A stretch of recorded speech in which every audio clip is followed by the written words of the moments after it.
vai sadarbībai ar iesaistītām pusēm. Aizejošā gadā īstu atzimšanu piedzīvoja arī lidlauks Spilve, kas pulcēja tūkstošiem cilvēku un pilotus no visdažādākajām valstīm.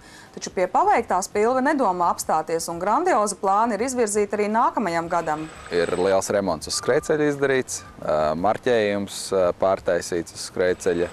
Notiek mācību lidojumi, notiek turistu lidojumi. Ļoti daudz, kas izdarīts, ir lidlauks Spilves atpazīstamībā.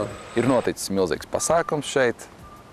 Rīgas aviošovs, kurš bāzējās pie mums, kas iznes arī Spilves vārdu pasaulē. Aviācijas svētki noteikti būs katru gadu, un es domāju, ka nākošu gadu mēs viņus drusciņi atrausim no Rīgas svētkiem, lai viņi ir tā kā ieskaņi tam. Esam arī runājuši ar Latvijas militāro aviāciju, kad savu 20 gadi būtu tā kā ar mieru svinēt Spilvē. Tā kā ejam soli pa solim šajā virzienā, kad būs vienreizēja aviācijas svētki, bet būs vēl notikumi un pasākumi, kas būs saistīti ar aviācijas Spilvi. Tādējādi lidlaukam Spilve ir iespēja kļūt par interesantu atpūtas vietu rīdziniekiem un pilsētas viesiem.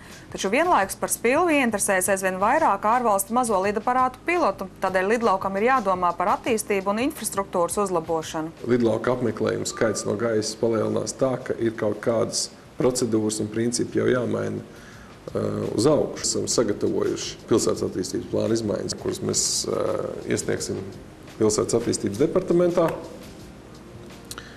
iekļaušanai pilsētas attīstības plānos.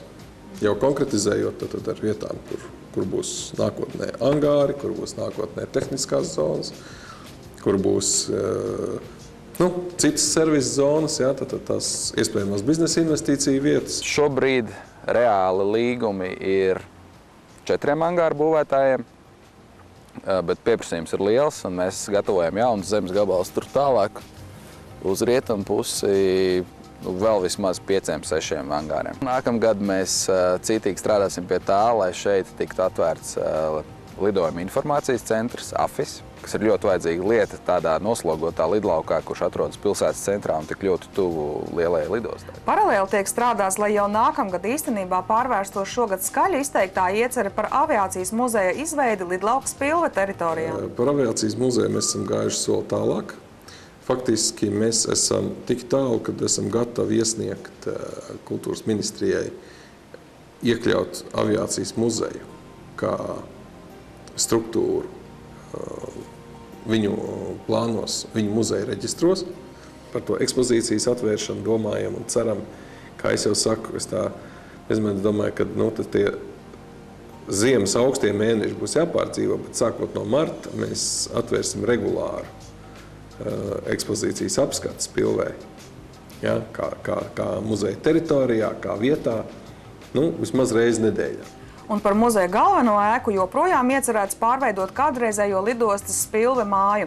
Lidlauka apsaimniekotājiem ir padomā arī nepieciešamā finansējuma avots, kas meklējams ārvalstīs. Jā, Norvēģijas finanšu instruments, kur ietvaros mēs ceram saņemt šo te līdzfinansējumu. Šis ēkas arhitektoniski svarīgo detaļu. Varbūt konservācijai, varbūt restaurācijai.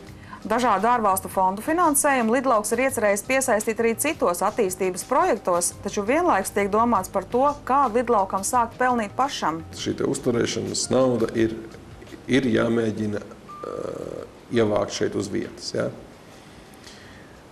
Cits jautājums ir par tām investīcijām, kas būtu nepieciešams, lai uzbūvētu kaut ko jaunu, lai mēs tiktu pakāpīt tālāk, lai mēs tiktu tālāk, par meteostaciju, lai mēs varētu uzlikt ugunis vai vēl kaut kādas navigācijas sistēmas jau nākošajiem etapiem. Mums ir cerības piesaistīt arī atsevišķus Eiropas Savienības fondu līdzekļus,